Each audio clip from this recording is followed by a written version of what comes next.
All right, take roll. Quincy. Autumn. Lillian. Alexandria. Sarah. Caleb. McKenna. Addison. Addison Howard. Sorry. Ben. Here. Natalie. Here. Alistair. Here. Maddox. Here. Courtney. Here. Jillian. Lexi. Alan. Emery. Annabella. Jocelyn. Phoenix.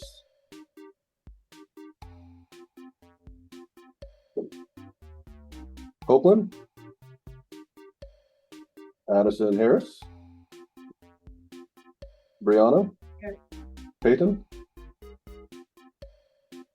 Logan. Here. Chase. Here. Levi. Aaron. Sonny. Dylan. Dawson. Miles. Here. Bryce. Mullen. Here. Tennyson. Here. Who is that just walked in? I just want to make sure. Who? Awesome. Okay, so you came in just in time. All right. Let's get started on Kahoot.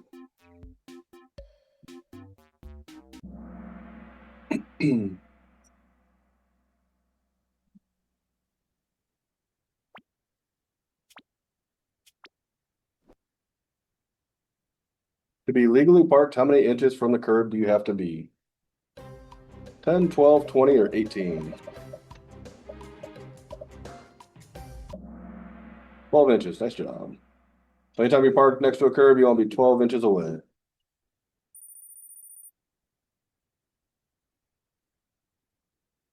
You must not park within how many feet of a fire hydrant? 20, 15, as close as you want, or 10.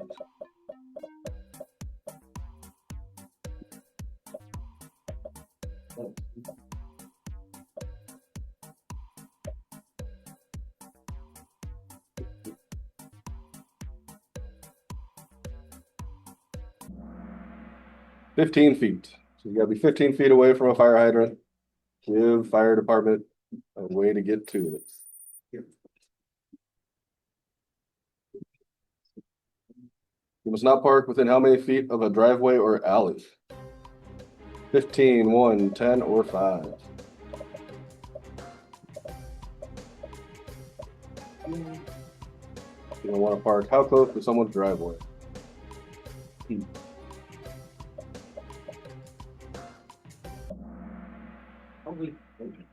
5 feet. So you gotta be more than 5 feet away from a driveway or an alleyway.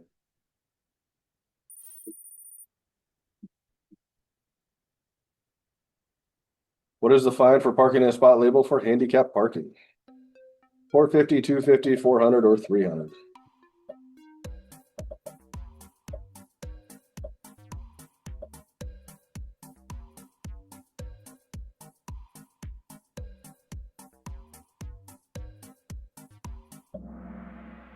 $450. So $450 if you park in a handicap spot you're not supposed to. The O in smog stands for what? Over the mirror, oh my, over the shoulder, open door slowly.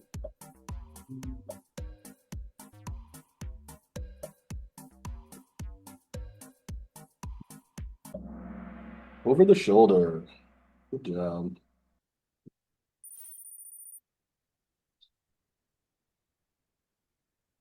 What does looking over your shoulder do? Checks for deer, checks your blind spot, checks your rearview mirror, never look over your shoulder.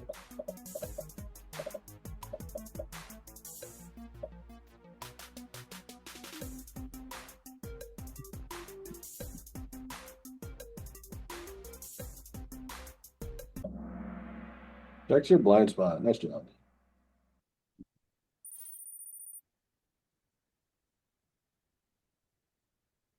When parking uphill with a curb, the front tire should be turned towards the side of the road, facing straight ahead, towards the center of the road, wherever. Uphill with a curb.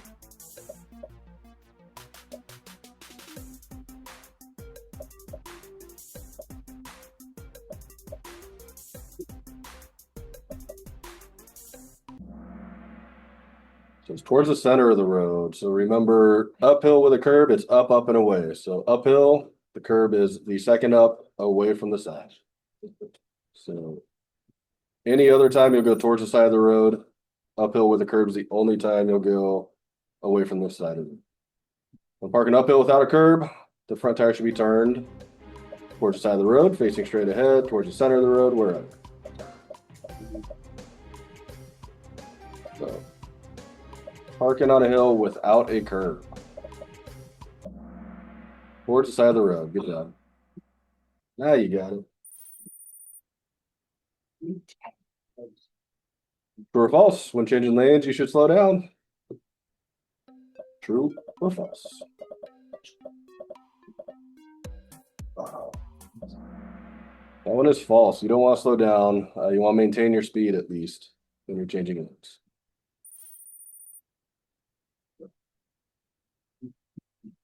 True or false? When changing lanes to a turn lane, you need to smog.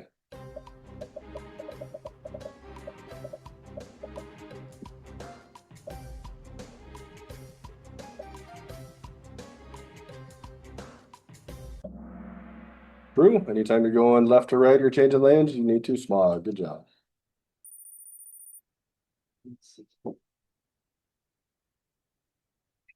What do you typically line up on your car when parking? Front tire, back tire, side mirrors, door handle.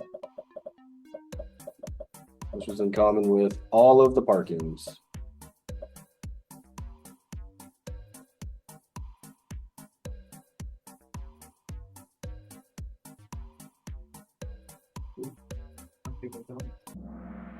Side mirrors. Good job. Mirrors are a good reference point. How fast should you be going in a parking lot? 25, 30, 5 to 10, or 3? Easy.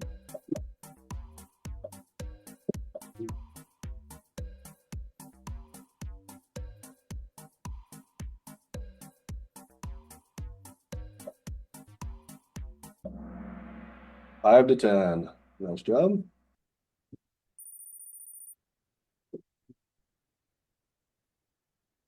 When should you smog? When speeding up, when slowing down, when eating a sandwich, when making a right-hand turn.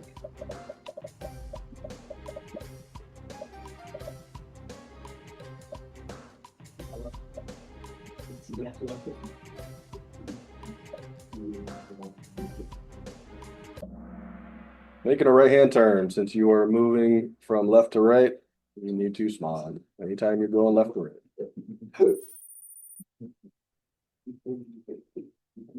True or false? Angle parking is easier than perpendicular parking.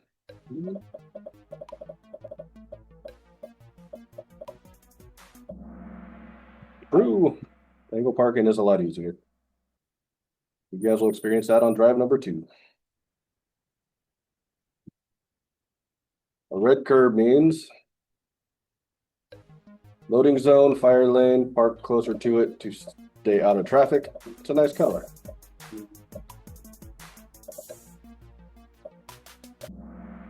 Fire lane, nice job.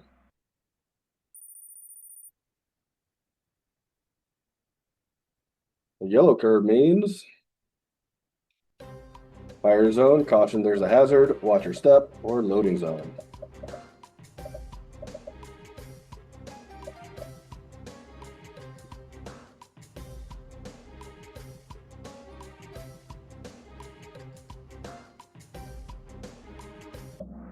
Loading zone. Yellow curb means it's a loading zone.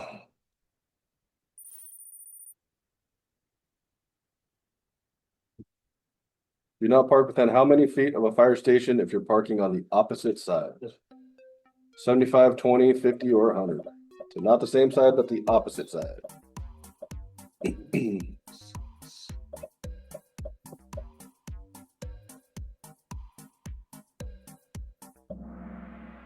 75 feet. 20 feet is going to be if you're on the same side.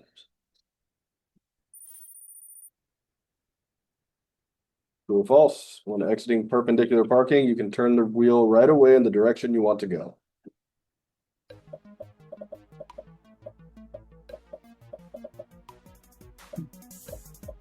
Picture is a little bit of a hint.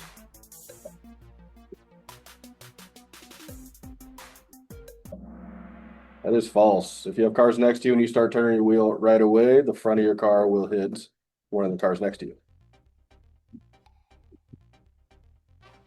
Yeah, nice job.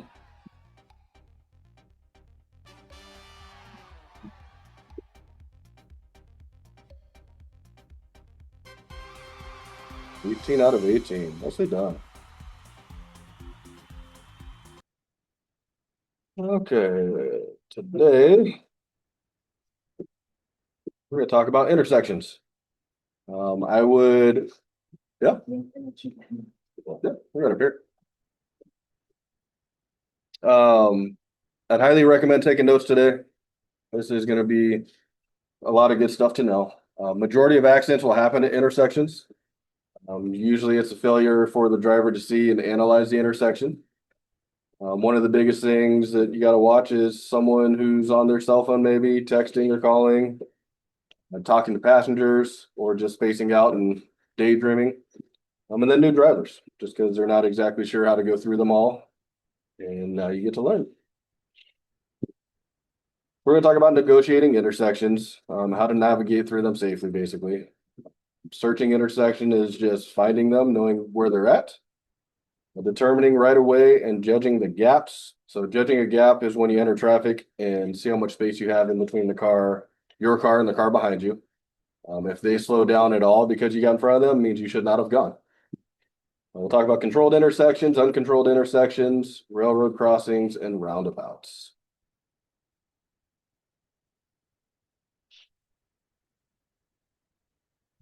So this here is a pretty busy intersection, right? It's what intersections can look like. Just going through this, there's no yellow line in between separating the lane of travel, but there is a barrier here. As you can see, there's 2 lanes here that both turn left. You got these 3 that go straight. If you're turning right, you want this right lane. You'll see signs as you approach that are going to tell you what lane does what. But it's really not too bad. One of the biggest things we have them around here are where both lanes here turn left. If you're in this lane here and you're going around, make sure you're not cutting it in too tight, because this lane needs room to get through. So you both have to be able to go through like these 2. So you have to stay nice and wide so there's room for them to go through. As long as you pay attention before you get to an intersection, you'll know what lane does what and where you need to be and just what's going on. So nearly 50% of collisions occur at intersections. So half of all collisions are at intersections. 25% of all fatal collisions occur at intersections. So 1 for every 4 collision is going to be fatal at an intersection. Generally is caused by failure of drivers to see and analyze the intersection. The biggest reason that intersections are this bad and there's a lot of collisions is because if you're here and you're turning left, you're crossing a lane of travel. So you're crossing the guys that are going this way. It can be from someone running a red light or just turning left and you're going into oncoming traffic. So that's why intersections are very dangerous, and where most of the collisions actually happen. So this would be about people running red lights and some of the crashes. So just to give you a visual.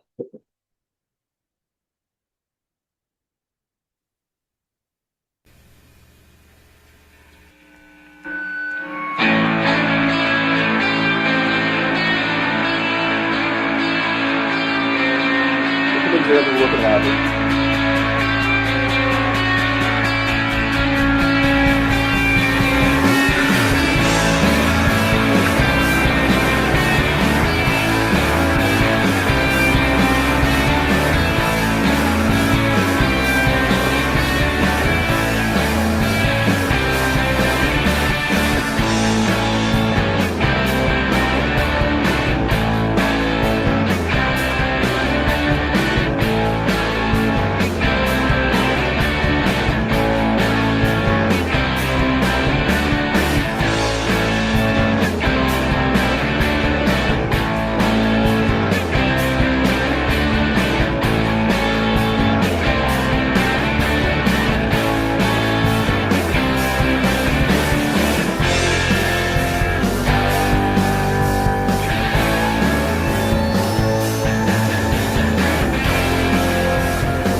gonna make you watch all of it, but I just showed you that because that's what can happen. Most of the time, people are not running red lights, but it does happen, and this is what some of the outcomes can be.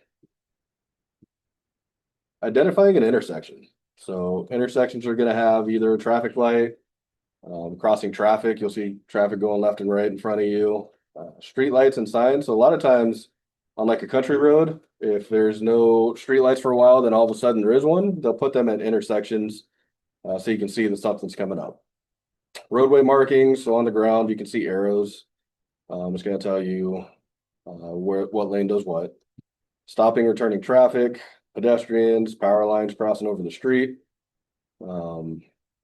It's just going to be ways to tell that you're approaching an intersection.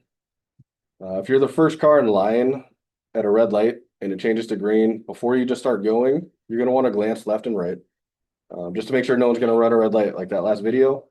It does happen, so just a quick left, right. If they look like they're not slowing down, then you wait and let them run the light. But most of the time, everyone's going to stop. But yeah, that's about it. See a few of you still taking notes, so we'll wait just a sec.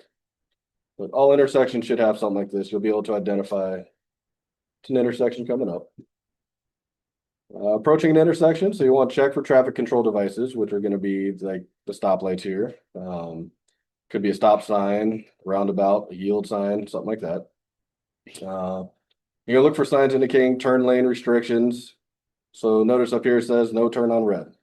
A lot of times what they'll do is, since you have to look up here at the traffic light to see what color the light is, they'll put signs up here as well so you see them. So like around here, you'll see one-way signs or no left turn signs. They'll always be up on top by these stoplights. Select the best path of travel before entering the intersection. Look for line of sight restrictions, which are just going to be things that are blocking your view. So you might have to slow down and try to look around them. Make sure you watch for pedestrians as well. But you know, some of the line of sight stuff could be a hill, could be a curve, could be a tree, could be a big semi truck, so you can't see around it. It's all things you want to watch for. So going to the C method, which we talked about first. The first S is search. So about 12 to 15 seconds before you reach the intersection, which is where this guy here would be roughly.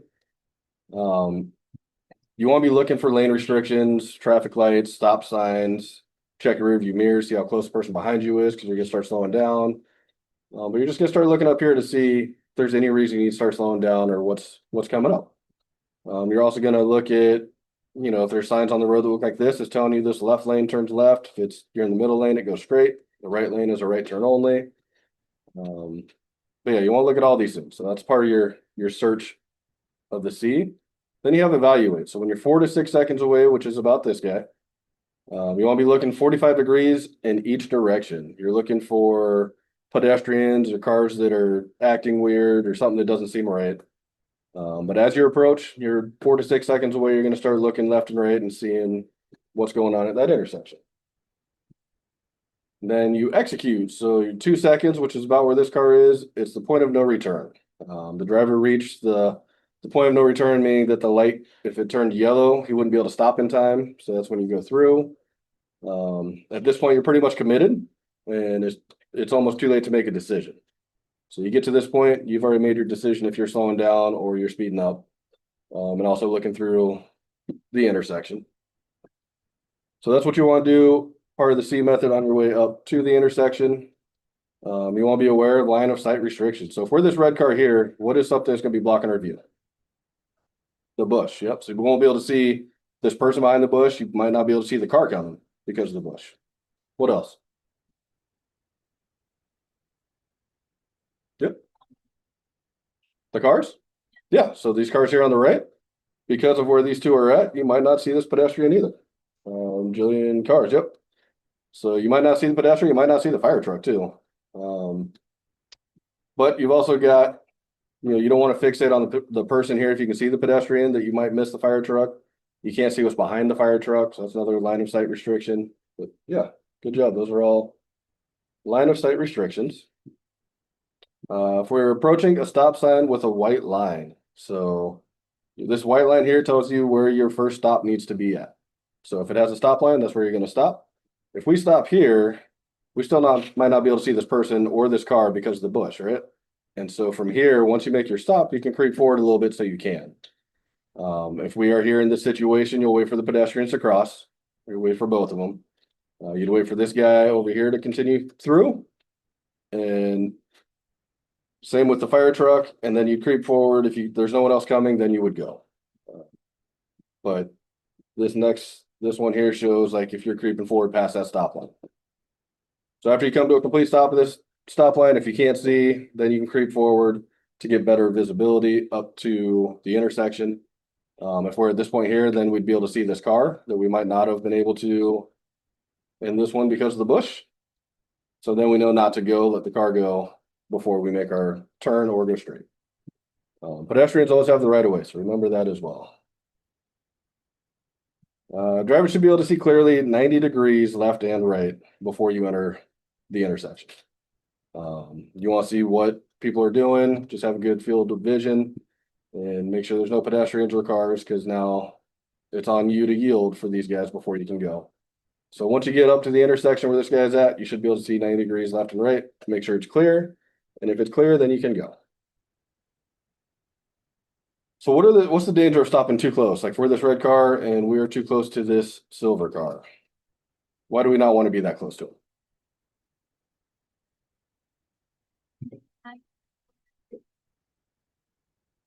They might what? Yeah, they could. Let's say their car broke down. We have to go around them. Yep. So maybe the car in front might have to make that for something. There could be. It's going to be hard for them to see behind them if you're that close, right? Also, when both of you, if they're parked at a red light. Okay. Parked, hold on. Yep. They're stopped at a red light. Once they start going after the green light, the red car might be going faster than the silver car if it. Sure, if it's not stopped already, yeah. If we are stopped and we're this red car, we don't want to be this close, because if someone were to come behind us not paying attention and they rear end you, then you get pushed into this car. If you have space between you and the car in front, you're not pushed into them. Let's say that their vehicle breaks down. You want to go around them. You can go, if you're this close, you have to back up before you can, right? If you have a little more space here, you just be able to go around whichever side it is. But also, like I said, if someone rear ends you, there's a good chance you're not pushed into them. They're not in that accident at all. So this is a good distance that you want to be. You want to leave roughly a car length. You want to be able to see the rear tires of the car in front on the ground. If you can see their tires touching the ground, that means you're far enough back. And that is something too on like your drive test. If you're too close, when you go to get your license, if you're this close, you're going to lose 2 points. So you don't want to be that close. You want to keep a good distance. And like I said, the best way to do that is just make sure you can see their rear tires on the ground. Any questions on that? All right.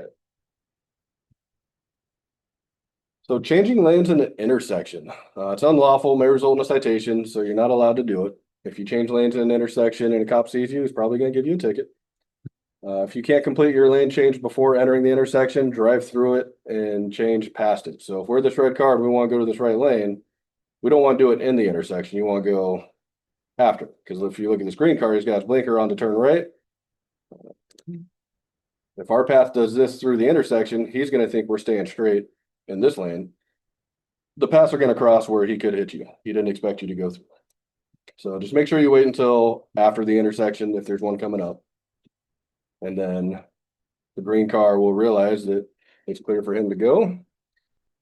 This video is going to talk about why you don't want to do it. In the state this guy's in, I think it was Florida, it is legal to do, but in Washington state, it is illegal. You do not want to change lanes in an intersection. He's going to talk about it. Right now, I'm going to go and perform a driving maneuver that's perfectly legal in the state I live in, but it's not legal in every state. Watch and see if you can catch what I'm doing. Here I'm doing it first from the left lane and again from the right lane. Did you notice what I did? I changed lanes in an intersection, which, as I said, is legal in this state and many others, but it's also something I'm telling you not to do, even if you won't get a ticket for it. Just because something is legal doesn't mean it's the safe thing to do when driving. So why shouldn't you change lanes in an intersection? An intersection can be a very complicated place with a lot of moving parts. Cars, trucks, SUVs, and pedestrians can be coming from all directions, and everything is controlled by traffic lights, don't walk signs, and lines on the road. When everybody does what they're supposed to do, then everybody is safe. But if you don't do what other drivers expect you to do, like stay in your lane when crossing through an intersection, that can throw things off. For example, this car is at the stoplight on the right, waiting to make a legal right turn on a red light onto the same road I'm on. They're watching the oncoming traffic to their left, waiting for a big enough gap in traffic so they can start their turn and pull into the right lane. They see me driving in the left lane towards them, and they probably assume that I'm going to stay in that lane. Because of that, they might start to inch out and begin to make their turn into the right lane. And if I wasn't paying good attention to them and wasn't anticipating what they could potentially do, I might decide to move into the right lane because I needed to turn off the roadway up ahead to the right. Or I might be in a hurry and I change lanes suddenly because I think traffic is moving faster in that lane. Whatever the reason, if I switch lanes and it causes me to pass through the intersection, what could happen if the other driver on the right had already gone ahead and started pulling into the right lane? That could cause an accident, or we might have a very close call. And I've seen a few very close calls. It could also be a pedestrian stepping off of a curb before they should, or someone on a bicycle, or any number of things. Also, sometimes your visibility in an intersection is limited, especially if you're in a car that's low and there are larger vehicles beside or in front of you. This makes it even more important to not be changing lanes in the middle of an intersection when you don't have a clear view of what's going on around you as you approach it. Instead, if you do have to change lanes on the roadway for some reason, make sure you do it before or after any intersections you have to drive through. If possible, get into the lane you need to be in ahead of time and well before you get to where you need to turn off. Also, scan intersections up ahead as you approach them, looking out for potential hazards from vehicles already on the same road you're on and from those attempting to enter it. So don't change lanes in an intersection, because it can confuse other drivers, putting you and them in a dangerous situation, leading to a greater chance of being involved in a collision. The safest way for you to drive through an intersection is to stay in your lane and drive straight ahead. And there you have it. One more way to become a safer driver. That's a big part why I don't want to do it. But like I said, it is illegal in Washington. So if you're changing lanes, either before or after an intersection. You don't want to enter an intersection unless you can completely cross even when the light's green. So this is one thing that changed from, I think it was 8 years ago or so. But if you're turning left at an intersection, you used to be able to creep up into it, and then you'd wait when you're in the intersection to turn left when it's clear. Now you have to wait until it's clear before you can go. You don't want to block it here, because if you see, like in this picture, these guys have a green light, but they can't go because these cars are blocking them. So it just creates more traffic, right? Same with this one, you know, the green light's here, so they're trying to go straight, but they can't. So you don't want to do it, but most commonly it's going to be an issue. It's going to be in like downtown, in the cities. So just make sure if you can't make it all the way through, you wait and then go after.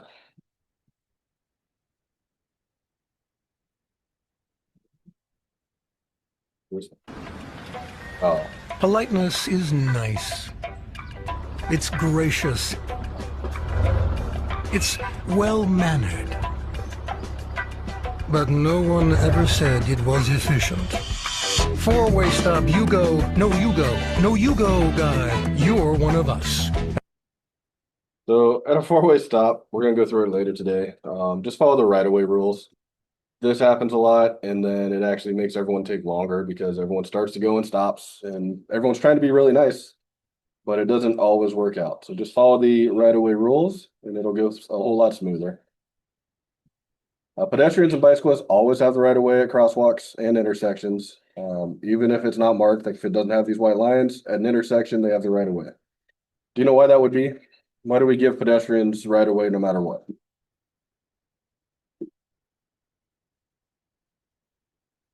Any guesses? There's a pedestrian at a crosswalk. We have to stop for them, right? Why would that be? Yep. So you don't hit them. Exactly. Intersections should be dangerous if you're not paying attention. In a car, they have the right of way because in a car, you're not really going to get hurt, right? If you hit a person, they're going to get hurt. It's going to be a big injury. if you hit someone at a crosswalk in an intersection, then it's on you. And I've also been asked, like, what if someone jumps in front of the car or something like that? But if you do everything you can and you do, you hit the brakes, just do what you can, and you do everything right, you won't get in trouble for it. But if you're on your phone, you're not paying attention, and they're crossing an intersection, then that would be on you, right? So just pay attention to pedestrians. They get hurt. They can get hurt a whole lot easier than someone in a car. You must yield the right of way to police, fire engines, ambulances, or other emergency vehicles when they have sirens or flashing lights activated. So if that happens and they pass you, you don't want to follow them within 500 feet. That is red because you need to make sure you know it. You want to give them space. So do not follow them within 500 feet, but you do want to move over and give them the right of way so they can get by you to whatever emergency they're going to. So make sure you give them 500 feet before, after they pass you. The next two videos are going to talk about what to do when an emergency vehicle is approaching. Just where to go. Now let me start this video by saying two things. First, the number of possible situations that can happen with emergency vehicles is nearly infinite.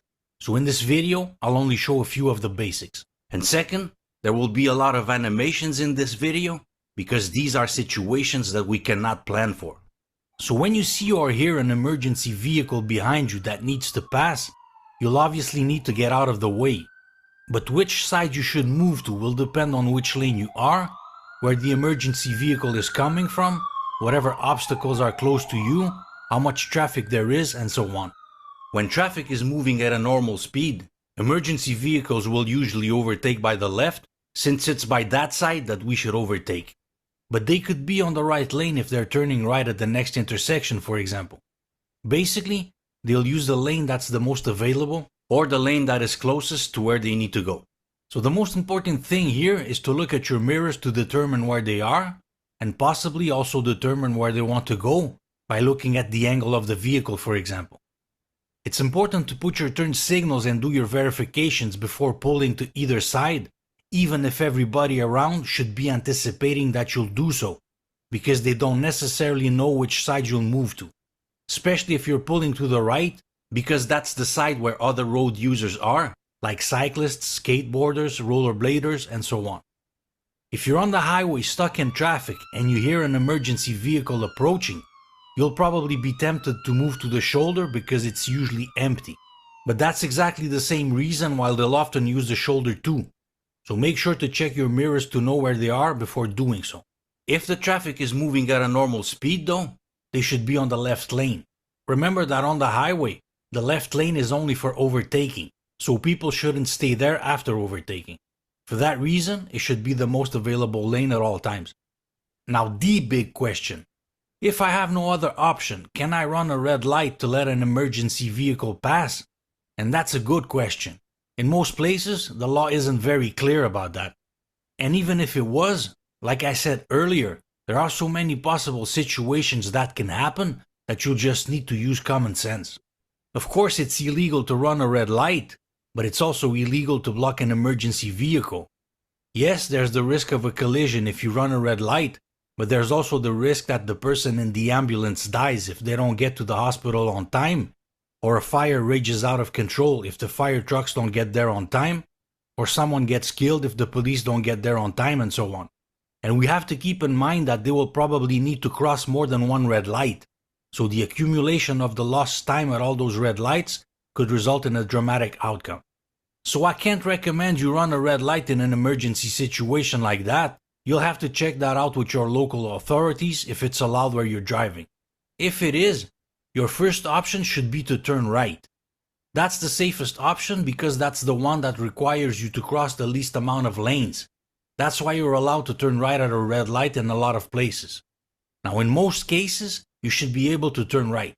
But if you can't do it for some reason, because it's a one-way street for example, the other option would be to just advance as much as needed to get out of the way of the emergency vehicle, move to the side, and let them pass. Now the thing is, if you're in the intersection, you can't stay there, because when the traffic starts moving again, you'll be blocking everybody. So after the emergency vehicle passes, you'd cross, being careful of the traffic coming from the sides, of course. Since the emergency vehicle will have its sirens blasting, it's attracting everybody's attention to them, not only yours. And since you're near it, people should see you too and react to the situation accordingly. Now, what you cannot do is to follow behind the emergency vehicle and run every red light or stop behind it. Here's something I saw once, and I swear I'm not making this up. This guy is waiting at the red light at an intersection, and there's an ambulance behind him. So he advances to let it pass, and he stops at about this position. So after the ambulance passes, the guy, like the good law-abiding citizen that he is, absolutely wants to respect the red light, so he puts in reverse and comes back to wait behind the stop line until the light turns green. That is bordering on insanity. In a situation like this, he should have just continued straight and freed the intersection while he was still close enough to the ambulance so that the other vehicles could see him. And even if you're crossing a green light and you have an emergency vehicle behind you, you should get out of the way and let them pass to let them go at whatever speed they want to go. Now, something to keep in mind is that in the event of an emergency, most of the time there will be multiple emergency vehicles going there, either of the same kind or of different kinds. For example, if there's a car crash, firemen might need to go there to help get people out of their vehicles. And anyway, firemen are the first responders, so they almost always go to emergency scenes. An ambulance will be needed if there are injuries, and the police might also go there to deal with illegal stuff, block the street, signaling, and so on. If there's a fire, there's almost always several fire trucks going there. So for that reason, be careful before crossing an intersection if you see one emergency vehicle, because there could be others following. If it continues on the street perpendicular to you, check especially to the side they came from. Like here, the emergency scene is on the left, so all emergency vehicles should be coming from the right. But if they turn into the same street you are on, pay attention to both sides, because in that case, there could also be other fire trucks coming from another fire station from the other side, or other types of emergency vehicles coming from any side.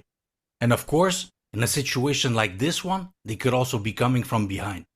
And talking about fire stations, you might have noticed these markings on the asphalt in front of some of them. They indicate that you shouldn't stop on them, like when waiting at a red light, for example, so that this space is always free in case trucks need to exit in an emergency. If you're about to cross an intersection and you see an emergency vehicle coming towards you in the opposite direction that is also getting close to the intersection, make sure that you know where it wants to go before crossing.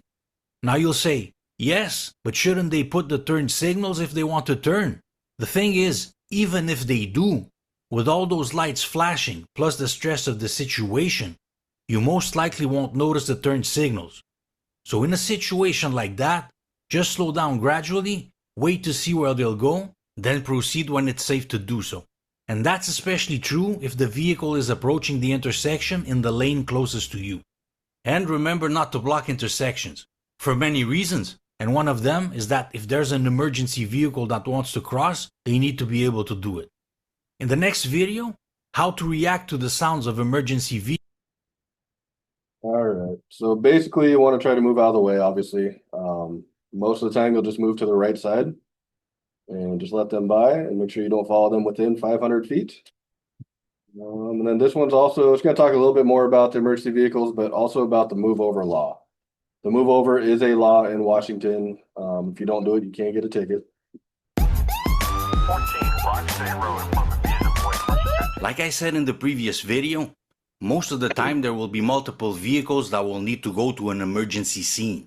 And what often happens in that case is that if they're following each other relatively close, the sound of the first one will mask the sound of the next one, and so on in succession.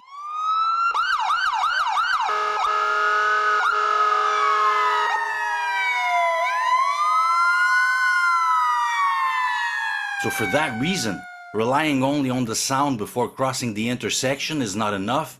Look well around you. Now, siren sounds are loud and irritating, and that's the whole point of it. Since these are emergency sounds, they really want us to hear them, obviously. And the reason why they're high-pitched is because high-pitched sounds are the sounds our ears are most sensitive to.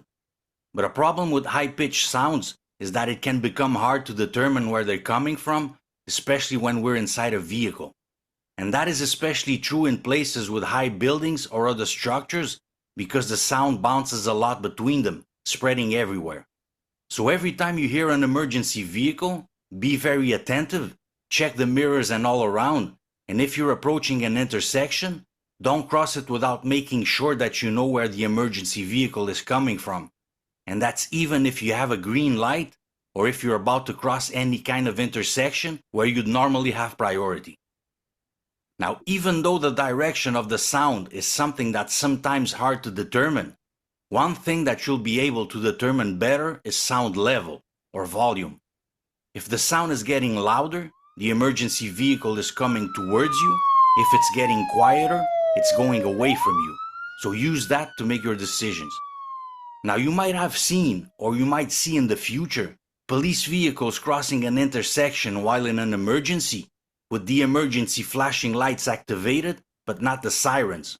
And you'll surely wonder why they don't activate them. The reason for this is, in some cases, they're heading to a crime scene where the crime is still taking place, so they don't want to let the criminal know that they're coming. They want to catch them. By warning them with the siren sound, the criminal could have enough time to get away. So there's really nothing specific that you can do here since you never know when that will happen, besides of course always being careful before crossing an intersection, even when the light is green. But that's something you should always do anyway. Just a quick glance to both sides before crossing. Basically, be aware of your surroundings when crossing a green light or any other kind of intersection where you have priority, instead of just doing it blindly and thinking, since I have priority, nothing unusual could happen here. Don't worry though, police officers are trained to do that safely, so they won't just cross an intersection blindly when they do that. They'll slow down and check carefully. And the opposite is also true. Sometimes an emergency vehicle will have the sirens blasting even when not necessarily needed. For example, in a situation where there are no intersections to cross, they might still blast the sirens for the psychological factor. They want to let the people who were involved in an accident know that they're coming, which is important because in those situations, people are usually in a state of shock. They need all the reassurance they can get. Also, something that you might have started to hear more recently in some places are siren sounds with lower frequencies added to the main sound. Take a listen.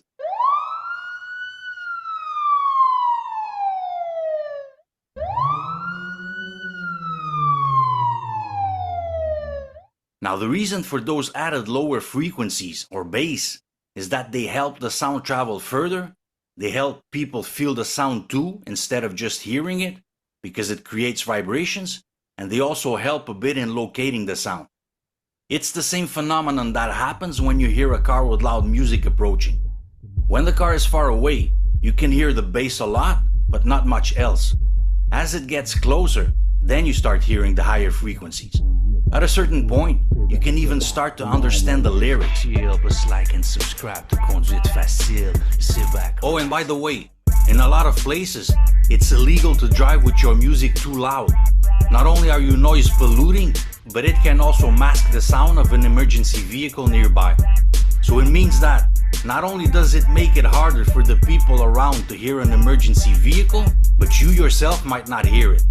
So you become a danger for the people around you, the emergency vehicle operators, and yourself.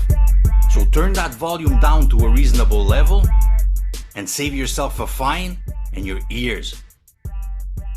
Now, you might have noticed that when police officers stop someone on the road, they position their cars a bit inside the adjacent lane. This is to create a safety buffer between them and the traffic. But depending on where you drive, there might also be a law called the Move Over Law. The Move Over Law states that you need to leave a whole lane free between you and an emergency vehicle you're passing, if possible, if they have their flashing lights activated. The reason for that is to leave a safety zone in that immediate vicinity of the vehicle for the workers. If you have to cross a solid line into the opposite direction on a two-way street, forget about trying not to step on the opposite lane too much. Just keep enough distance. Make sure to yield to the traffic in the opposite direction before doing it, of course, and make sure that it's safe to do the whole maneuver. If it's not possible to leave a whole lane, slow down and leave as much distance as possible between you and the emergency vehicle. The closer the emergency vehicle, the more you should slow down. And this law doesn't apply to emergency vehicles only. It also applies to some maintenance vehicles, like tow trucks, for example, and some government vehicles, like traffic control. Maintenance and government vehicles will usually have yellow lights, while police vehicles will have red and blue ones, and on ambulances and fire trucks, they're red. But that might be different depending on where you drive. And note that this is only when the vehicles have their emergency flashing lights activated. If they don't, you don't necessarily need to leave a whole lane between you and them, but you still have to keep a safe distance, of course, just like in any other situation. Be careful with this one, because besides the potential for avoiding serious injuries or even saving lives, if you don't respect the move over law, the fines can be pretty heavy, both in terms of money and of the merit points. In conclusion, emergency professionals already put their lives at risk every day to keep us safe, so we should try to help make their job as easy as possible for them. In the next video, external factors. All right, so like I said, we do have the move over law here in Washington. If you don't do it and they decide to give you a ticket, it's a $214 fine. It is something that you want to leave a whole lane if you can for emergency vehicles or even tow trucks. If you do end up getting a fine for it and you go to court. Put it on the gas can, try to keep it off. There we go. If you go to court for it, they will not reduce it or waive it, or do anything with the ticket. You're just gonna have to pay the whole fine.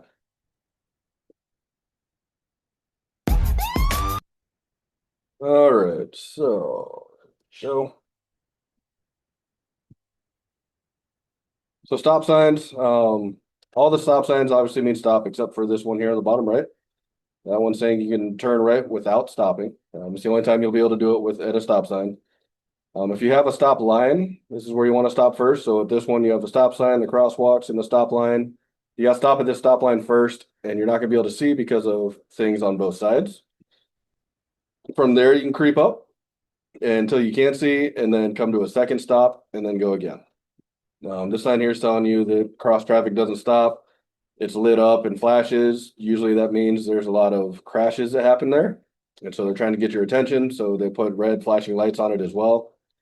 But yeah, and if there's no stop line too, you stop. The first stop you should make is going to be at the crosswalk. And then from there you creep up. But so if there is a stop line, stop at the stop line. If not, stop at the crosswalk. If there's no crosswalk, then you want to stop at the intersection. Does that make sense? Right-of-way rules. So at an always stop, you'll see the stop sign here, and right below it, it'll have this sign that says always stop. So this is telling you everybody at this intersection is coming to a stop. So everybody on each side is going to stop. The first one to stop first gets to go first. So you're first to arrive, you're first to drive. So if we are in this gold car here and we come to a stop before the green car did, then we get to go first. Whoever stops first. If more than one vehicle reaches the intersection at the same time, then the driver to the right goes first. So if we stop in this gold car at the same time as this green car, the green car would go before we do because he's on our right. Two cars arrive at the same time in opposite lanes and a car turning left. The car turning left has to yield for the one that's in front of them because they're crossing the lane of travel. So at an always stop, first one to stop gets to go first. If you stop at the same time as someone else, whoever is on the right gets to go first. If you stop at the same time as the person across from you and they're turning left, then you go first and then them because they're going to cross your lane. If you're turning left and they're going straight, they go first and then you go because you're crossing their lane. Does that make sense? So it's going to be about four-way stops.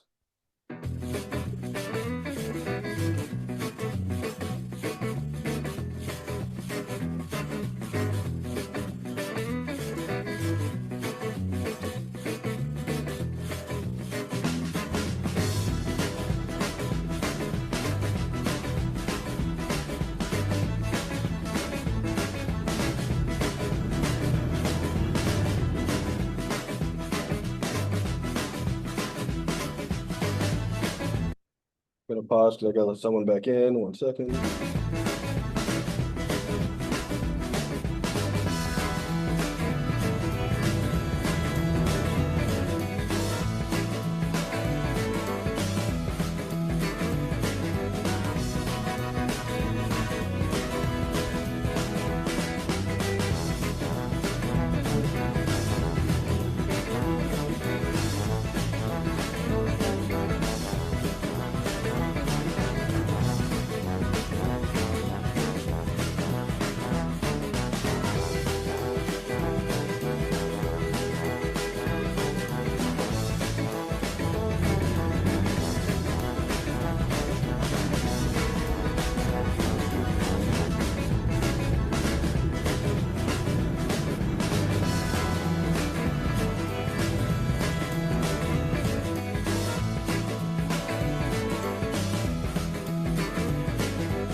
So that's just a little bit about the four-way stops. If you see a flashing yellow light, we have them around here. It just means proceed with caution. You don't have to stop, but you do need to slow down and make sure that it's clear before you go. A flashing red light, you'll see that as well. That is, you're going to treat that the same as a stop sign. If you have a flashing red light, you come up to the intersection, you have to come to a stop. And then when it's clear, you can go. And then if there is a power outage and the traffic light does not have any signal or any lights at all, then you treat it just like you would with an all-way stop. So those are going to be the three kind of odd situations. Now let's go through it real quick. So in here, the red car gets to the stop sign before the green car. Who goes first? Red car. So the red car got there first, so they get to go first. So first one to get there, it's first one to go. They both stop at the same time. Who goes first? Green. Green. Green car is on the right, so the green gets to go first. So this one here, the red car is turning right, green car is turning left. They get there at the same time. Who goes first? Which one? Red. So the red one does go first, because the green car is going to be crossing over a lane of travel. So if you get there same time, red goes first, turn right. If you're turning left, you're crossing this lane, you have to yield. So this one, the green car is at the intersection, the red's not. Green one's turning left. Who goes first? Green car, because they got there before the red. Very good. Both turning left, and they got there at the same time. Who goes first? This one's a little trickier. You're crossing each other, you both stop at the same time, you're both turning left. What do you think? Green? It's gonna be, both get to go at the same time. And the reason that you get to do that is because if we're this car and we're turning left, or this car turning left, you don't cross each other's paths. So since you don't cross each other's paths, you can both go at the same time. That one's a little trickier. So everyone gets there at the same time. The silver car here is turning left. Let me bring this back up. What order do they go?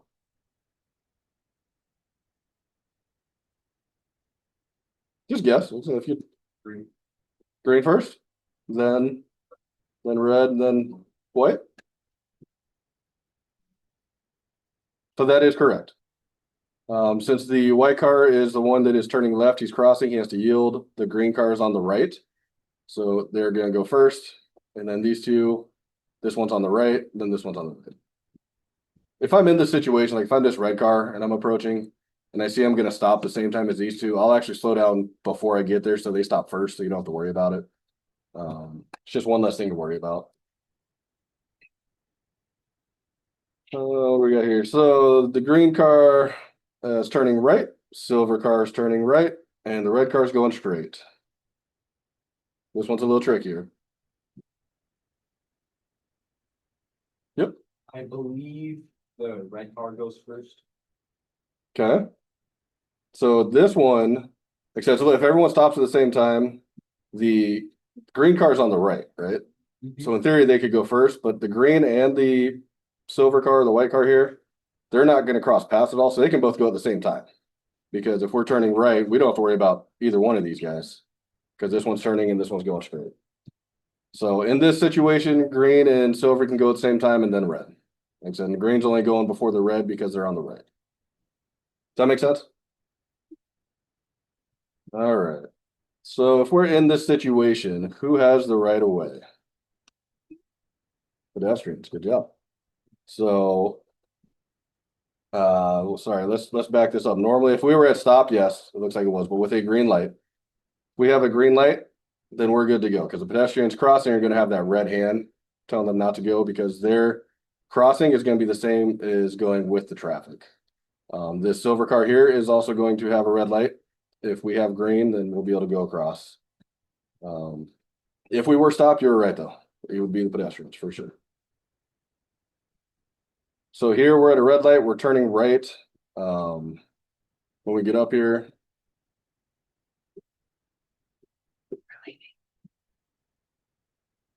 So we're turning right. We have a red light. You're gonna want to wait for the pedestrians first.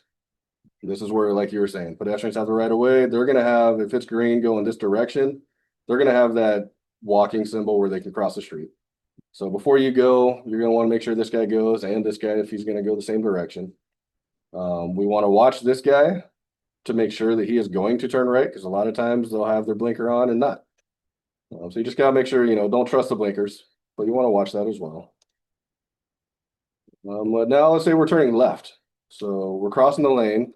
Since we're crossing this lane, we have to yield to this guy. So if we're ever making a left turn and it is just a green light, like you see here, you have to yield to oncoming traffic. This is probably one of the most common accidents that happen, especially with new drivers. Is you get so used to just seeing a green light, you just go.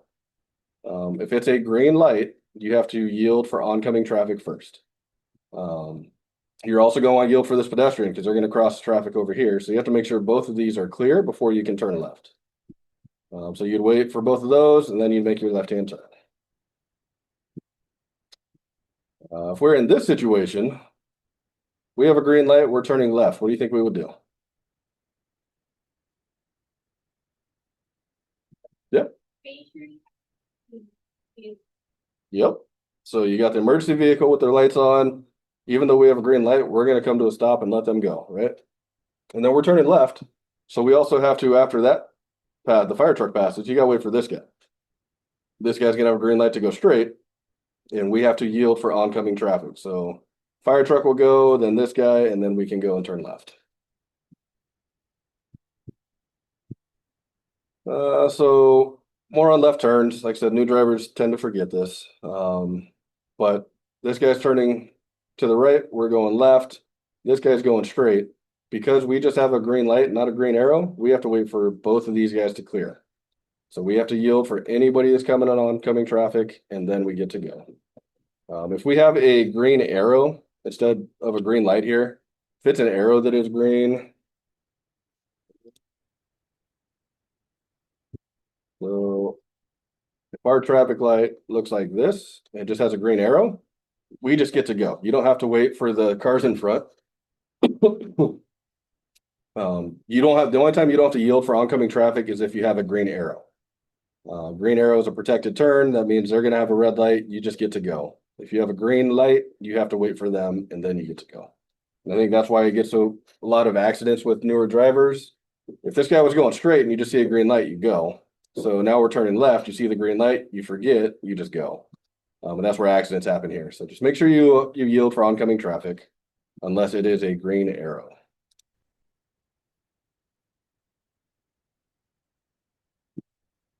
All right, so a shared turn lane. So I'm sure you guys have seen this before, but you got the yellow lines dividing it, and then in the middle, you can see cars. You cannot drive in a shared turn lane for more than 300 feet. But this is basically saying this guy's turning left, we want to turn left as well. We don't want to block the flow of traffic, so they make this lane in the middle that's in between the yellow lines. When you go in there, you can see the lines are broken where you can actually make your turn. In this situation, you're going to be back here. You're going to wait for the silver car to go so you can get up to your turn to turn left. But you just got to make sure you're yielding for oncoming traffic. If anybody's coming towards you, when there's no one there, then you get to go. This will mostly be found like in business areas, like around businesses or like downtown. But it allows people to turn into neighborhoods or businesses without just creating more traffic and people behind you waiting. So make sure you're in there for no more than 300 feet. You do have to know that number there. 300 feet in a shared turn lane is as far as you can go legally. All right, so in here, which car is unlawfully in the shared turn lane? So who is in the shared turn lane that should not be? The red car. Yep. Red car is because you got the double solid lines, right? So you can get into it when you see the dash lines and get out of it on the dash line as well. But if there's two solid yellows, then it's too early to be in that lane. And then also make sure when you're getting, like if we'll say we're this silver car here and we're turning left to go this way. When you get into the lane, you want to smog. So you want to signal, check your mirror, look over your shoulder, and then go. And then get into the lane. And then you can make your turn. So anytime you're going left or right, any lateral movement, you want to smog. This is just a visual of the shared turn lane here. So like if we're trying to get into this little area for the parking lot, As you approach this way, you would come into the shared turn lane. You could drive into shared turn lane for up to 300 feet. When you get to where you want to go, you'll slow down and stop, wait for any oncoming traffic, and then make your left-hand turn and go into there. But if we're down here and we're about to get into the lane, make sure you smog to get over. That is something that is looked at on your drive test as well. If you're not, anytime you move left to right, if you don't smog, you will lose points. And then the other thing is making sure when you're turning left, so if we're here and we're turning left. So we're over here and we want to go into this driveway. You got to watch out for this. Looks like it's a barrier. It could be a rock, like something separating the lanes. So as you turn left to go in there, make sure you're staying on the right side of the road for anybody else that could be coming out. Just leave enough room. Don't cut it in too tight. Stay on the right side. And then if it has, this kind of go along with that as well. There we go. If we are here and we're turning left and they have the yellow lines, just make sure those yellow lines stay on your left side. So you need to be on the right side of these yellow lines, but that's going to say it's your lane. This other side's going to be lane for people coming out and going this direction. Does that make sense? All right, so this is a quick video on using a shared turn pulling lane. into traffic on a busy road safely and legally takes some skill, patience, and a little bit of know-how. Yeah, and today's Behind the Wheel, Fox 12's Tony Martinez shows us how to get it done using the two-way left turn lane. Most lanes have a specific purpose. The bike lane is for bikes. The fast lane is for going fast. And of course, the express lane is for 15 items or less. But some lanes have a dual purpose. Like this lane right here on Cedar Hills Boulevard. It's a two-way left turn lane. Traffic coming from either direction can use this single lane to make a left turn. These lanes are primarily used for getting you out of the flow of traffic until it's clear to safely make a left turn into, say, a parking lot. But you can also pull into this center lane from a parking lot or a driveway and use it as a holding zone where you can wait until it's clear for you to safely merge into the flow of traffic to your right. But here's the catch. In both situations, you're allowed to be stopped in the left turn lane, but you can't travel in that lane. So if you find yourself passing cars to your right or using the center lane as you would, say, a freeway on-ramp to get up to speed to merge, you're breaking the law. Keep in mind, this is one lane used by traffic coming from both directions. There's a huge potential for head-on collisions, which is why you can stop at it, but you can't drive in it. I'm Tony Martinez, Fox 12 Oregon.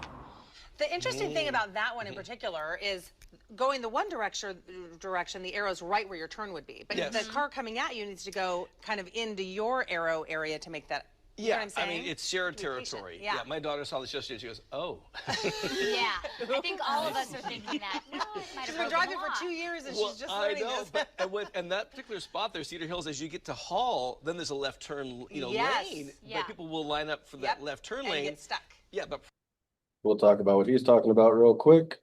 We'll go over this slide, then we'll take a break.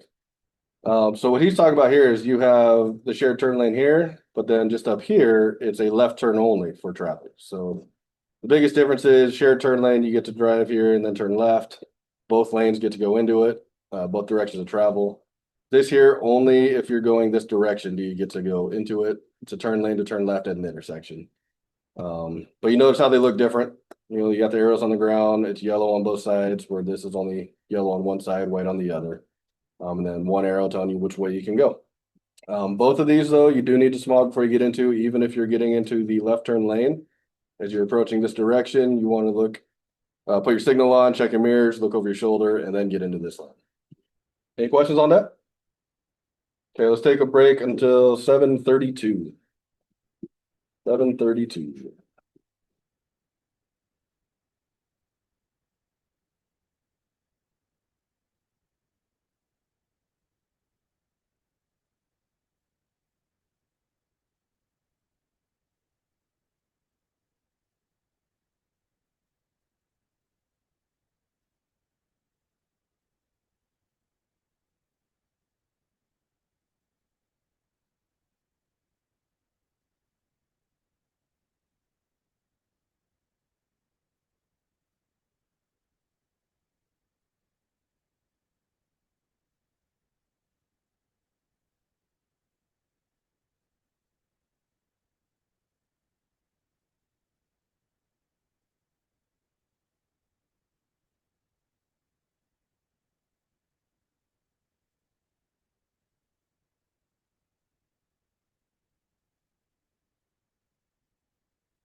Big roll.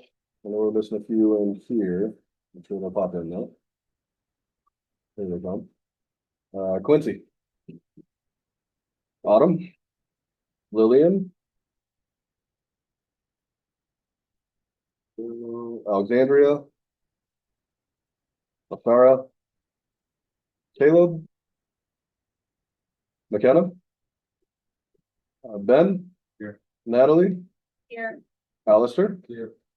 Maddox. Here. Courtney. Here. Jillian. Lexi. Alan. Emery. Annabella. Jocelyn.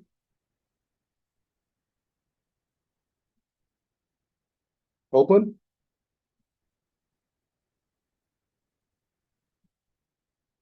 Oakland. There, okay. Addison Harris.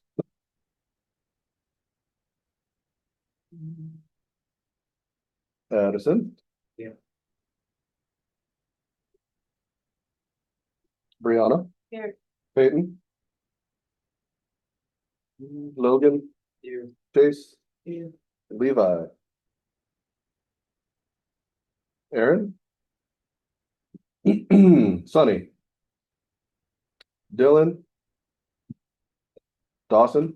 Here. Miles. Here. Bryce. Mullen. And Tennyson. Hurry up.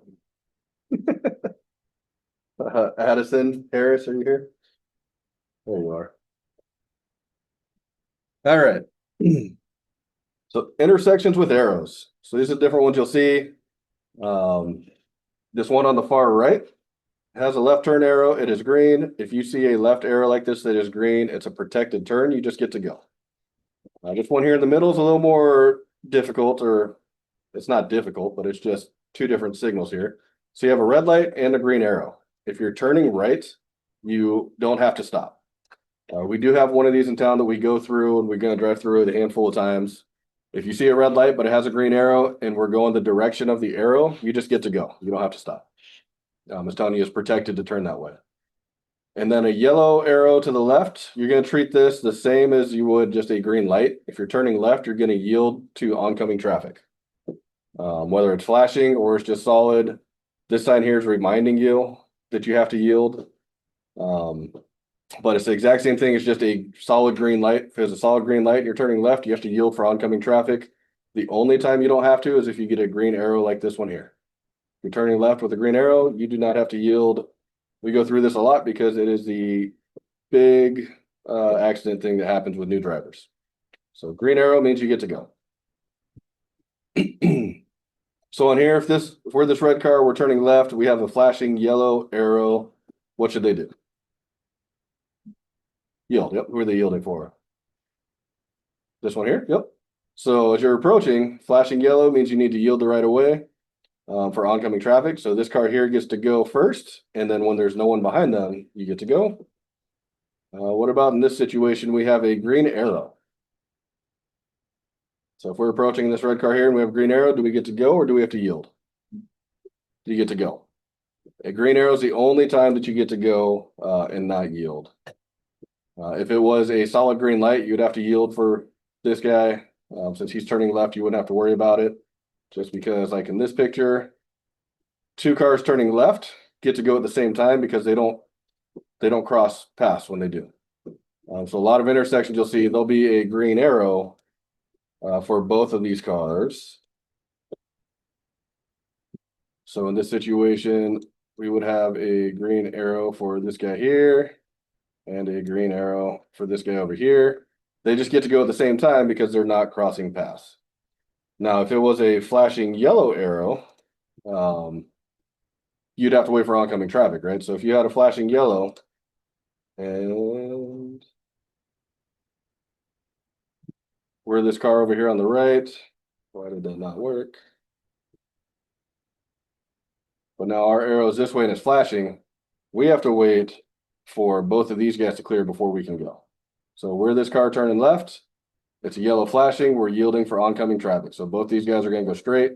Then we get to go. Same if it was just a solid green. So solid green is the same as flashing yellow. You have to yield. If it's a solid green arrow, you just get to go. Now here's common mistakes that are made when you're turning left.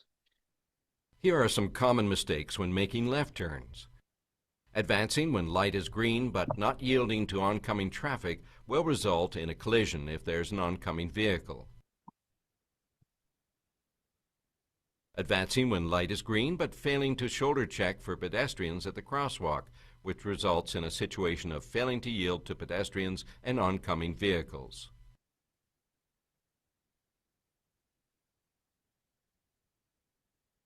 Turning too wide as a result of excessive speed may cause a collision. Also, a potential hazard is created by drivers who accelerate towards the intersection to beat a flashing hand signal.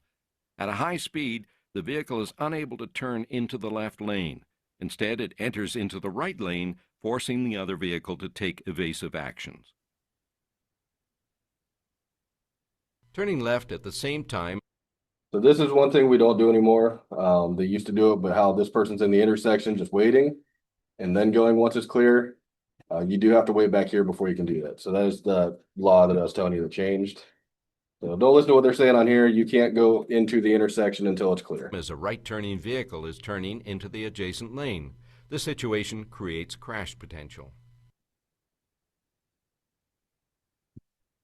A large vehicle waiting to make a left turn from the opposite side may obstruct your view of oncoming vehicles. Taking a risk and turning left while unsure of oncoming traffic may result in a collision. Finally, following another vehicle into the intersection is not permitted. Only one vehicle should advance into the intersection at a time. And that's where zero vehicle should. The correct approach to make a left turn with a dedicated left turn lane is to enter dedicated left turn lane as soon as possible. Observe signals and shoulder check. If the traffic signal shows an arrow indicated turn, proceed when arrow is green. If there's no arrow, advance into the intersection, keeping vehicle wheels straight, yield to oncoming vehicles and pedestrians at crosswalks, and then proceed when safe into the left lane. The correct approach to make a left turn without a dedicated left turn lane is to wait for the green light in the left lane. When light is green, advance into the intersection, keeping vehicle wheels straight, and proceed when oncoming vehicles have cleared the intersection and pedestrians have cleared the crosswalk. So the only thing different, like I said, is you don't go into the intersection while you're waiting. You just wait, and then when it's clear, you go. And the big takeaway there is make sure you watch for pedestrians too. Don't just look for cars, watch for people. So in this situation, we're the red car going this direction and green car is coming, but there's not quite enough room for two cars to go across. Who gets to go first? You had to guess. Green. The green, yep, since the traffic that is parked, yep. Sure. Do you know where the key's at? So it's on the left side of the desk over there. Because of the way these guys are parked on the right side, if you're going the same direction they are, you have to kind of pull off to the side to let the green car go. We are going to see, this happens quite a bit in Longview, and we're going to go through some neighborhoods that are like this. Sometimes there'll be space in between these cars, and as you go, you'll have to kind of go in between them just to get out of the side of the road for the oncoming car to make it. But because the cars are parked on our side of the road, we would have to get over for the green car. Good job. So joining traffic. So this is like if you're turning right and at an intersection to get on a red light just to get into this lane. If another driver has to slow down because you turned right, you shouldn't have turned. It's not a big enough gap. So if you make your right-hand turn, make sure as a new driver, it's more of a gap than you think, just because it's hard to judge the speed of the traffic that's coming. And you want to get up to speed, so accelerate to the speed of traffic. So once you make that turn, you got to get up to speed so that that driver that's behind you doesn't have to slow down. Don't surprise other drivers, so make sure you have a good space and good gap between you and where you're going and the car that's going to be behind you. And then check your rearview mirror. So this is here. So you're going to make this turn, like this guy here. You're going to turn right, and then you want to check your rearview mirror to see how fast that car behind you is approaching you. Obviously, if it's getting bigger and it's going to be faster than you realize, you have to step on the gas and go faster so he doesn't hit you.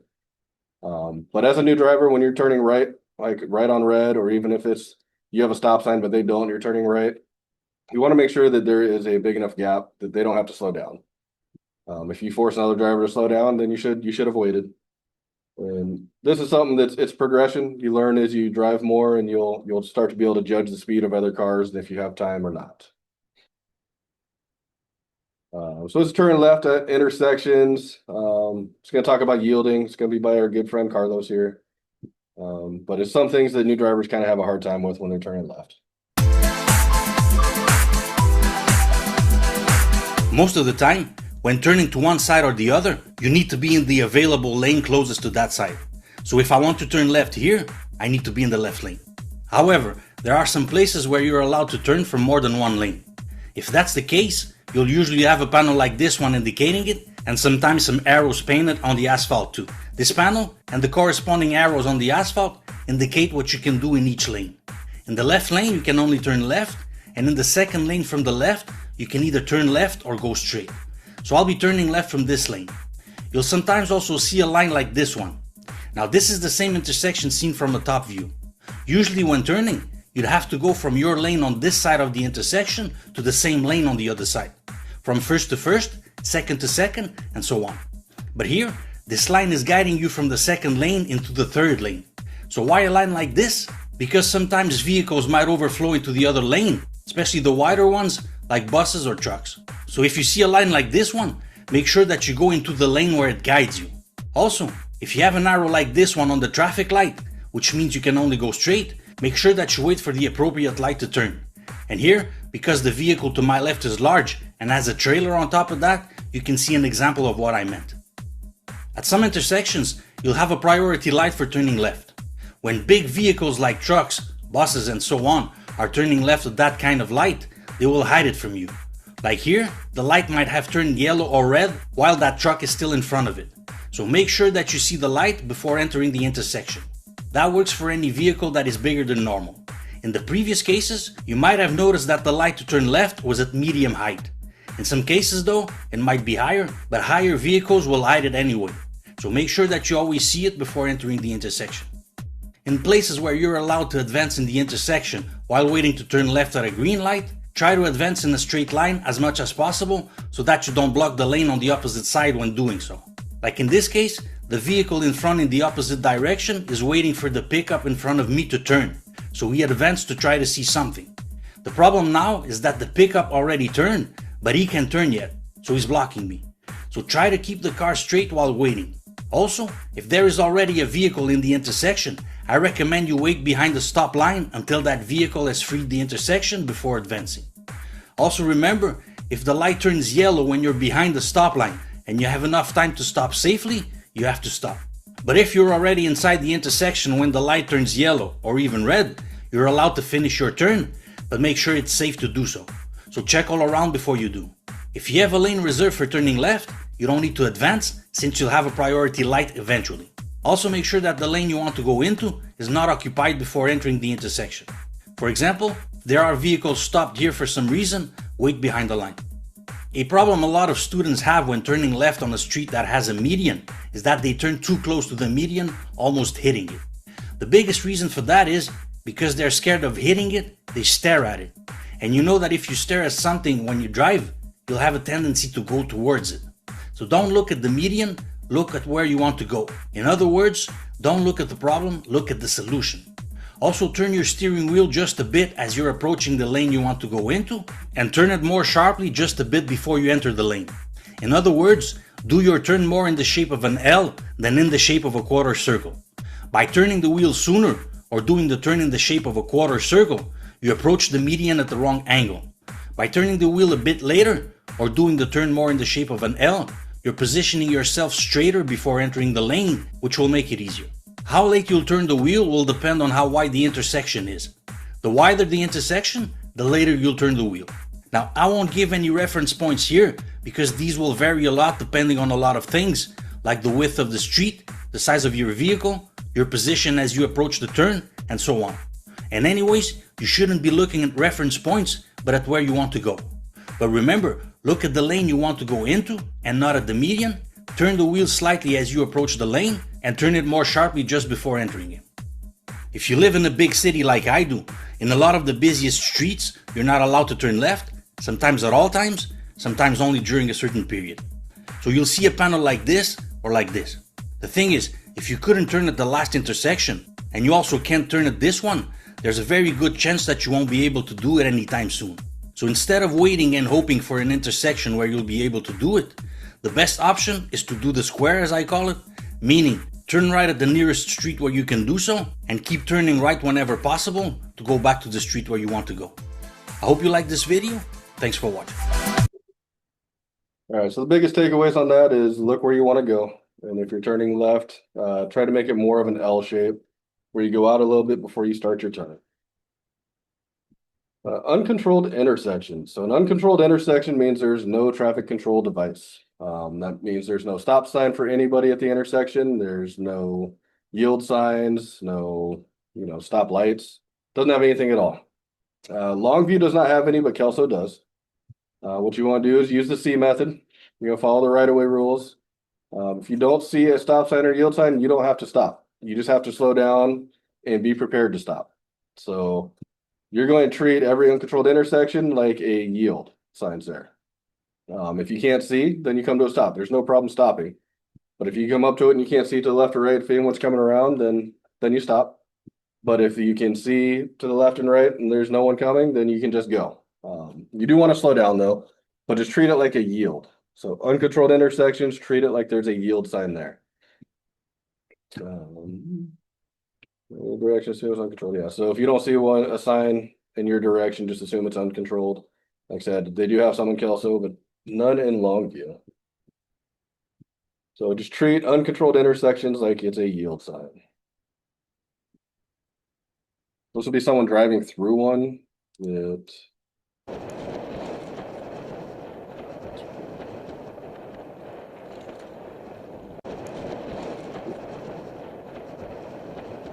so as we're approaching here, there's no signs or anything for anyone.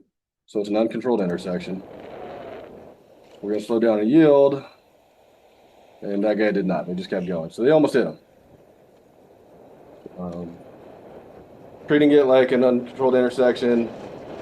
If it was a yield sign, like nobody has anywhere to go. And we were on the right, so we should have gone first. That other car should have stopped for us. So the other car was in the wrong there, but not everybody's going to treat it the same. So just make sure you're prepared to stop as you pull up to it. Railroad crossings.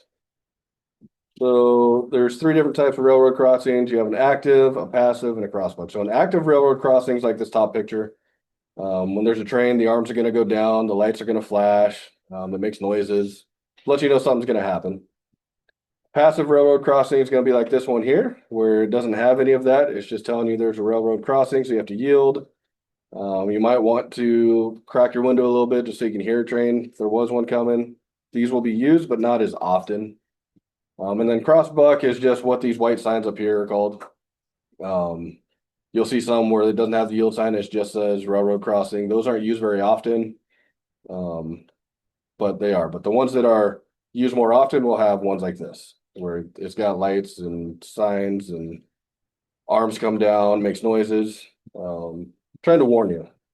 But those are going to be the 3 different types of railroad crossings. And then this is just a short video of what happened. So in this video, the arms, I think it's probably because it's snowing or whatever, but the arms don't come down. And so the truck driver doesn't realize there's a train coming. And so don't just trust them. Like I said, you can crack your window a little bit, but notice the lights are not flashing, the arms aren't down or anything, and watch the truck here on the left. He starts going by when then there's a train that comes. And the guy videoing this saw it. Oh, shoot. But yeah, so that could have been a whole lot worse if he had not been that far up and he was a little farther back. But if you notice, like I said, the arms didn't come down, the lights aren't flashing. And if I remember right, they will pretty soon. I think it was this video. Four FedEx guy. But yeah, like I said, that could have been a whole lot worse if he had not been that far up and it actually hit where he's sitting at, right? So don't just trust him. There you go. So now the lights are flashing. Just telling you, it's a little late. But That's good. don't just trust it. All right, so then roundabouts. So we don't have a lot of roundabouts around here. If you go to like Tumwater, Olympia, Lacey, there is. You go south in Portland, there is. But they're also called traffic circles, and they are safer and more efficient than just having a stoplight. So safer because if we're turning left, this one doesn't really have a turn to the left, but if we're coming this direction, we want to turn left. As we come around, we're in this lane going this direction. So we're not crossing the lane of traffic. So there's less accidents because of this as everyone goes around it. And so it eliminates the head-on collisions. If you are turning left, like I said, it's not like an intersection. You're not crossing a lane of travel. Yield signs reduce delays. So you're just going to yield instead of sit here and wait for a red light to turn green. You don't have to wait. You have a yield. So if there's nobody in there, you just get to go. And then you can use it to turn right, left, go straight, make a U-turn, several different, you can go in all directions. Basically what you want to do though is you approach, you're going to look at like this crosswalk here as you're approaching, look for pedestrians first. If you don't see anybody, then you come up to these white triangles on the ground. So it's a white triangle because you're yielding. So if it was just a solid white line like stop lines have at stop signs, you stop. Since this is the triangles, you're going to yield. So as you approach it, you're going to look on the inside. And if there's anybody in the roundabout, you're going to stop. Let them go by. When it's clear, you go. If there's nobody in the roundabout, then you can go without stopping. And so that's why they have the white triangles. This next one here. So there's going to be signs like this one. It looks a little busy. It can be confusing, but there's going to be signs like this that before you get to it. So this sign here is telling you there's a roundabout ahead. And this one here is telling you want to go 20 miles an hour in the roundabout. The ones that we go through around here on Drive 3, we go through 3 different roundabouts. They say 15 miles an hour. It's because they're smaller roundabouts. They're not quite as big as this one, so you do have to go slower. Then this sign here, before you get to it, you can see there's like over here, there's this sign. There'll be one before it also. It's painted on the ground. But it's telling you, if you're in this right lane, you can only turn right or go straight. So if we're in this right lane, we can go this way to the right, or we can go straight. We can't go left or back. If you're in the left lane, you can't turn right. You have to either go straight or turn left. So it's telling you what to do in the roundabout. And so you get into the correct lane, look for pedestrians, no one there, you come up to the white triangles. If there's somebody in there, you wait. If not, you can just go. When you're in a roundabout, you never want to stop. You always want to go around. If you miss the exit you want to get out of, just go to the next one. And then go after you get out the next one, turn around, come back to it, go to where you want to go, but don't stop in a roundabout.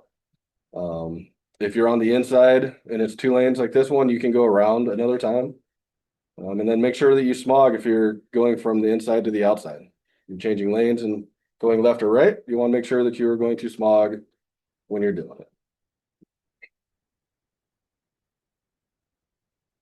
And then also, when you're exiting one, it's not a law that you have to use your turn signal in one, but it's a good idea to use it so that people know what you're doing. But if you don't, it's not a big deal. You're not going to get a ticket for it. This one is in Olympia, and it's telling you, like I said, this one here is telling you which lanes you can go for. So if you want to turn around and go left, you have to be in the left lane. If you want to go to the right or straight, you have to stay in this lane here on the right. Remember, the green sign is always a destination sign. So since this is green, it's telling you what street is which direction. And then this white sign is regulatory, so it's telling you that's the law. Like this is what the rules are. And then this one here is telling you the speed. This is actually same roundabout. It's hard to tell. So this is farther back, and it's telling you the roundabout go 15 miles an hour, so it's not going to be a real big one, so you have to go slower. But because these are overgrown, you can't see the signs here, but these signs are actually the same as these signs. It's kind of a bad angle there. So sometimes you won't see them until it's real close, but it's also painted on the ground. But that's just telling you smaller roundabout, make sure you go 15 miles an hour. And this is what not to do in a roundabout. So we stop, nobody's coming after them, so they're going, and then someone makes a mistake. You should never see a car that's coming towards you in a roundabout. In this situation, like I said, don't honk, just let them by and get around them. They're already going to be nervous because they're going to notice everybody's going against them and not in the same direction. Could be their first time in a roundabout. I mean, who knows? But you don't want to go the wrong direction. If you're in a roundabout and you see cars coming towards you, that means you're probably going the wrong direction. If it's just one, that means they are. You always want to go to the right as you go around. Then you have what's called a residential traffic calming circle. So you only find these in neighborhoods. It is a little different than a traditional roundabout. You're going to use the same right-of-way rules as a normal intersection. So like this one here does have a stop sign. This isn't going to be the roundabout where you can yield around. They put these here so the cars slow down. Usually if it's a residential street that goes straight for a while, cars will speed. And so it's one way to make them slow down. They can be controlled, they can be uncontrolled, but you're gonna just use the normal right-of-way rules that you would at an all-way stop intersection. But it is, if you're going too fast too and you hit, like if you're coming across and you just don't go over far enough and you hit the curb, it can bend your wheel, you can get a flat tire, so you do need to slow down. And here's what not to do. So notice these cars are just turning left. You need to go around it just like you would a roundabout. So if he turned left and these cars were coming closer, they would have hit him. So like this car here shouldn't just turn left there, should go around it. A lot of people do this. Yeah, they should all go around. But they don't. Making me mad. Bro, I think there's a couple cars on here that actually do it right. these But people are if these people were coming across this way and they're close and you do that and you get into an accident, it's gonna be your fault. not a single one who's done it the right way yet.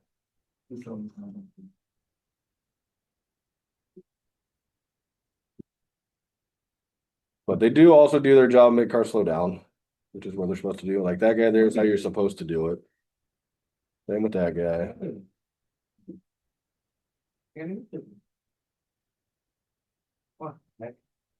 So just like a normal roundabout, that's how you want to use them. You don't want to be like this guy here. Yeah. Go around him. And just leave space for other cars also. So, Those things only in neighborhoods. yeah, so these ones are just in neighborhoods, and usually they'll be one way or another is going to be a straight line for a while, and it's their way of making you slow down. But the calming circles like this will just be in neighborhoods. If it's not a neighborhood, you'll see the big roundabout like we showed before. Here's a video of teens that are texting and driving and also crashing. These crashes aren't that bad. They could have been a whole lot worse though, but this is just an example of how quick it happened and what happened.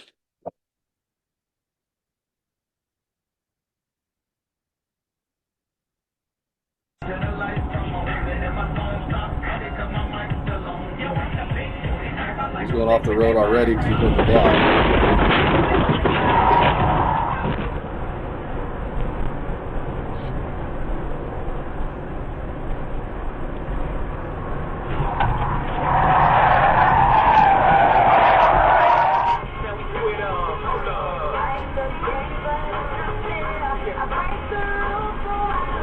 Off the road to the right.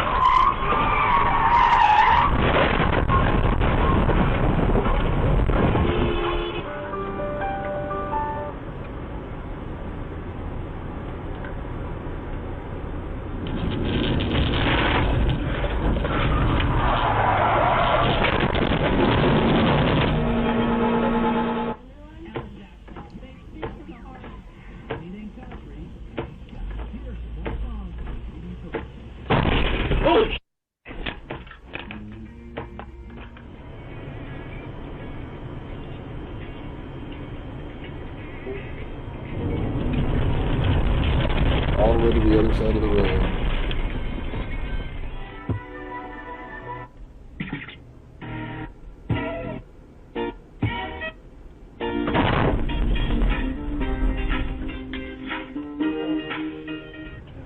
Yeah, but then I needed to get my phone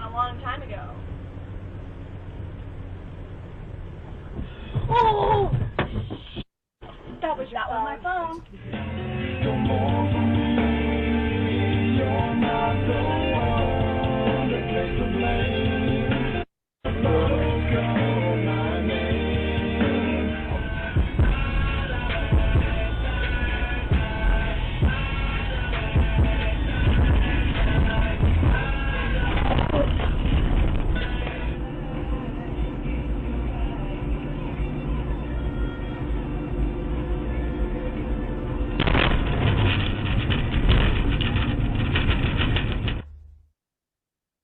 So just want to show you that kind of so you can see how silly they look. Some of those, they didn't look at the road for almost 10 seconds. If you're texting and driving, you're 23 times more likely to get into an accident. It is a huge number just from texting and driving, and it's something that's happening more and more because everyone's on their phones, right? But you're 23 times more likely to get into an accident if you are texting and driving. So a few different types of distracted driving. You have the manual, which is hands off the wheel. So that's like reaching for your phone or a drink, picking something up off the floor that fell down. That's going to be a manual type of distraction. Then you have visual, which is taking your eyes off the road. It could even be like looking at animals on the side of the road and just kind of staring at them. Someone that's pulled over, just looking over at someone that's pulled over. You're distracted and you're not watching where you're going. Then cognitive is focusing your attention elsewhere. Daydreaming, just thinking about different scenarios in your mind. Something that, we've all kind of done. You can ask your parents about if they've done it, but if they are driving and then all of a sudden they can't remember the last few minutes of driving. I've done that before where you just kind of start thinking about things and the next thing you know, you're like, I don't remember the last 3-4 miles I just drove on the freeway. Like it happens. So just remember those. Like I said, those are just different types of distracted driving. And then some statistics. So 3,166 people were killed in 2017 from distracted driving. So that number has gone up. We are 9 years later than when this came out. More people on the phones, more people are more distracted. And I don't know if you're in one of those videos I just showed, or that last video I showed you, one of the crashes they had, they weren't on their phone, but they were talking with their friends. And another type of distraction is just having a friend in the car and talking and not paying attention. But going off of these numbers from 2017, 9 lives a day. So 9 people died every day. And like I said, numbers gone up. And 391,000 people are injured a year. 60% of all collisions are because of distracted driving. I would recommend writing some of these numbers down. 8.5% of all fatal accidents are due to distracted driving. So the big ones that I'd remember here right now, like 60% of collisions are from distracted driving. Make sure you guys know that. And then 8.5% of all fatal accidents are because of distracted driving. Well, try to stay off your phone. I know, like I said a while back, I've seen people on the freeway just watching videos and movies and scrolling through Instagram and Facebook. You don't want to do that. You want to pay attention. As you saw that last video there, it doesn't take very long of not paying attention for you to be on the other side of the road. And some of those, if someone was driving towards them and oncoming, it would have been a head-on collision that could have been a fatality. They could have been one of these 9 lives a day that are lost because of that. Just they crossed the road all the way to the other side, crossing the oncoming traffic. Luckily for them, no one was there. But yeah, so just make sure distracted driving, 60% of collisions, 8.5% of all fatal accidents.